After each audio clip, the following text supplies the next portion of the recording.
सावित्री बोलते. ज्ञान नाही विद्या नाही ती खेड्याची गुढी नाही. ज्ञान नाही विद्या नाही ती खेड्याची गुढी नाही. बुद्धी असून चालत नाही त्यास मानव म्हणावं का. बुद्धी असून चालत नाही त्यास मानव म्हणावं का. ओळखलं का मी आज सावित्री. सावित्री ज्योतिराव फुले.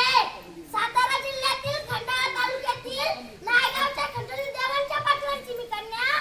अवघ्या 9व्या वर्षी ज्योतिराव फुले नावाच्या माणसाशी माझा विवाह झाला. आणि मला हळूहळू कळायला लागलं की ज्या माणसाशी माझा विवाह झाला तो साधा सुद्धा माणूस नव्हे, तर तो एक जगाला पूजा देणारा क्रांती सूर्यच आहे. क्रांती सूर्यच आहे. त्या काळी बाईंनी उंबरा ओलांडायची पद्धत नव्हती.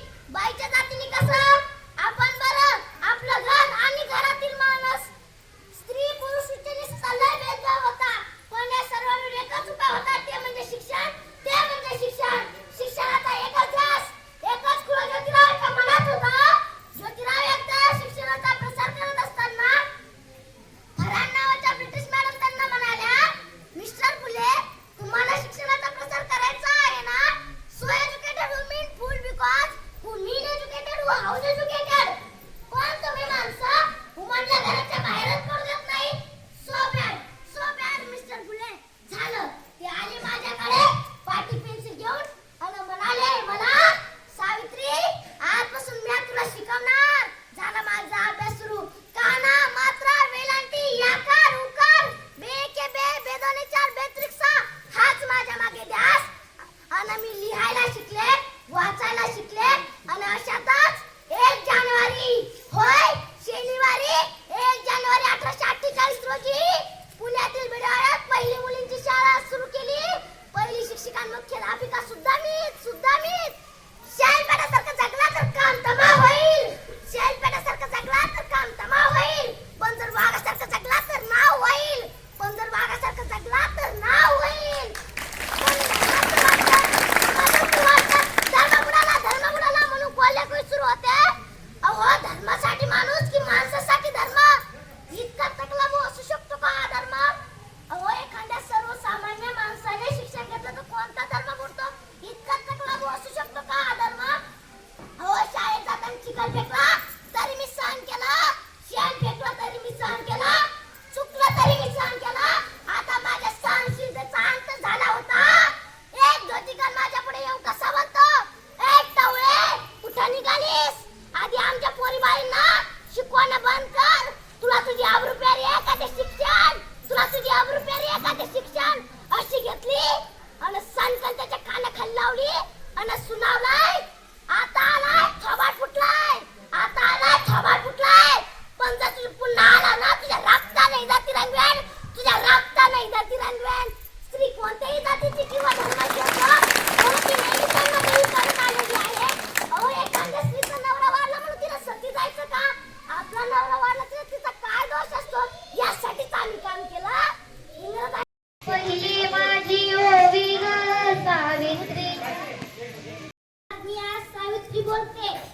ज्ञान नाही विद्या नाही ती खेड्याची गुढी नाही. ज्ञान नाही विद्या नाही ती खेड्याची गुढी नाही.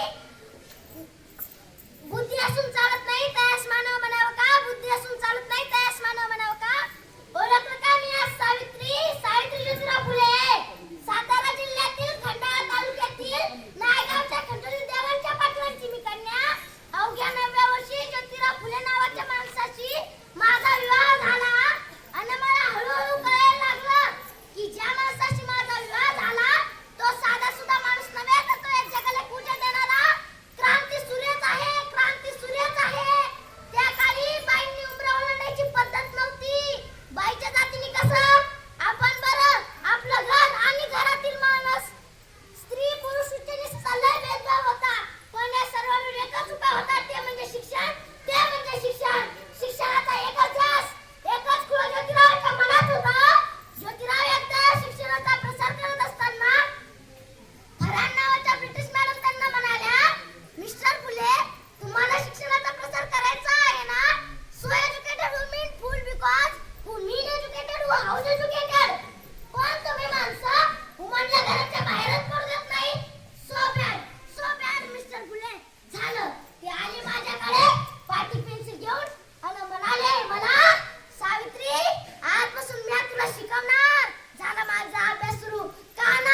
लिहायला शिकले, वाचायला शिकले आणि अशातच 1 जानेवारी होय शनिवारी 1 जानेवारी 1848 रोजी पुण्यातील बिडाळ्यात पहिली मुलींची शाळा सुरू केली. पहिली शिक्षिका मुख्याध्यापिका सुद्धा मीच. शेलपेटासारखं जगला तर काम तमाम होईल. शेलपेटासारखं जगला तर काम तमाम होईल. पण जर वाघासारखं जगला तर नाव होईल. पण जर वाघासारखं जगला तर नाव होईल. धर्म बुडाला म्हणून कोल्हेकुई सुरू होते. अहो धर्मासाठी माणूस की माणसासाठी धर्म? इतका तकलाबू असू शकतो का हा धर्म? अहो एखाद्या सर्वसामान्य माणसाने शिक्षण घेतलं तर कोणता धर्म बुडतो? इतका तकलाबू असू शकतो का हा धर्म? अहो शाळेत जाताना चिखल फेकला तरी मी सहन केला. शेण फेकला तरी मी सहन केला. चुकलं तरी मी सहन केला. आता माझ्या सहनशीलतेचा अंत झाला होता. एक धोतिकर माझ्या पुढे येऊन कसा बोलतो, एक टवळे कुठं निघालीस? आधी आमच्या पोरीबाळींना शिकवणं बंद कर. तुला तुझी आबरू प्यारी आहे का ते शिक्षण? तुला तुझी आबरू प्यारी आहे का ते शिक्षण?